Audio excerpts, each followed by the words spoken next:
Mga igsuon, ang tuyo sa pagsimba o pagpuyo diya sa pagtuo mao ang kaluwasan. Ang labing importante mao ang pagdawat sa Ginoo nga nagkuha sa sala ug naghatag sa kinabuhi nga walay katapusan. Apan dili igo ang pagdawat sa usa ka higayon lamang. Kinahanglan nga magpuyo kita sa pagtuo nga nagpakita ug nagtuman sa kabubuton sa Amahan aron makasulod sa gingharian sa langit. Kung dili magpuyo sumala sa pulong sa Dios, mahimo kita nga mobalik sa sala ug mahilayo sa kaluwasan. Mga kinahanglan nga magmatngon ug mag-umol sa atong kasing-kasing sama sa maayong yuta aron magbunga og daghang bunga. Sumala sa sumbanan sa magpupugas, ang maayong yuta nagbunga og daghan bisan unsa itanom. Mao kini ang balaod sa pagpugas ug pag-ani. Kung unsaon nato pagpugas ug pag-umol nga uyon sa kasing-kasing sa Dios, mao usab ang atong pag-ani sa mga panalangin. Aron makadawat og daghang panalangin, kinahanglan nga tulion ang kasing-kasing og hipuson ang sala. Ang mas limpyo nga kasing-kasing mas mudako ang espirituhanong pagtuo ug pinaagi niini mas dako ang panalangin nga maani. Ang pagtuo nga gisulti dinhi dili lamang kahibalo apan espirituhanong pagtuo nga gikan sa kasing-kasing. O kini gihatag ra sa Dios nga mas sanctified nga kasing-kasing. Sumala sa ikatulong Juan Kapitulo 2, minahal, nagampo ako nga sa tanang butang ikaw mamauswagon ug maayong panawas sama sa pagmauswagon sa imong kalag. Kung ang kasing-kasing mapaumol sama sa maayong yuta, mudangat usab ang panalangin sa kalampusan ug panglawas.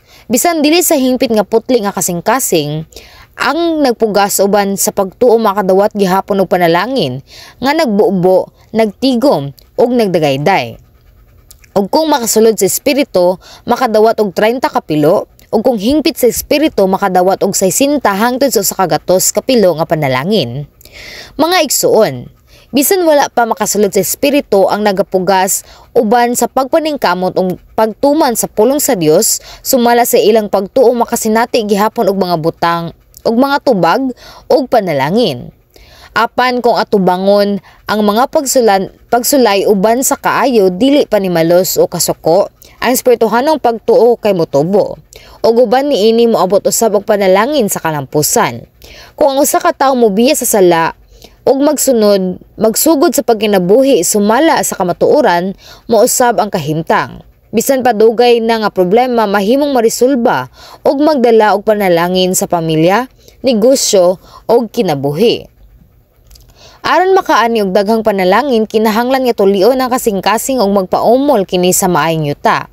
Ikaduha, aron madawat ang panalangin sa pagpugas ug pag-ani, kinahanglan bantayan ang adlaw sa Ginoo ug gihatag ang hingpit nga ikapulo.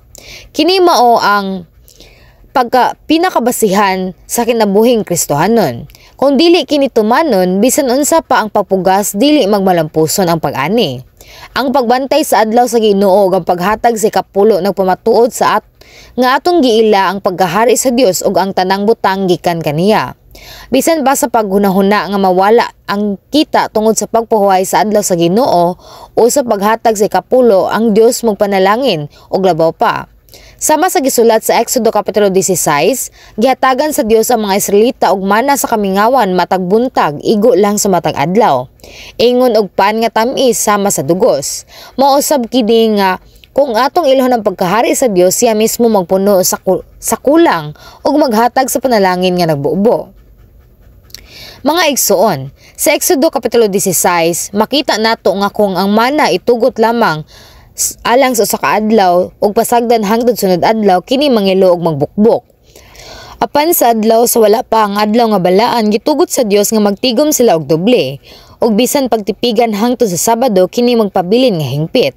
Apan adunay wala mituman ug nangitag mana sa adlaw sa Ginoo ug wala sila nakaplagan. Sa ingon usab, bisan kung dili kita magtrabaho sa adlaw sa Ginoo, ang makakagahom nga Dios makahimo sa pagpuno sa atong panginahanglan sulod sa nahibilin nga mga adlaw.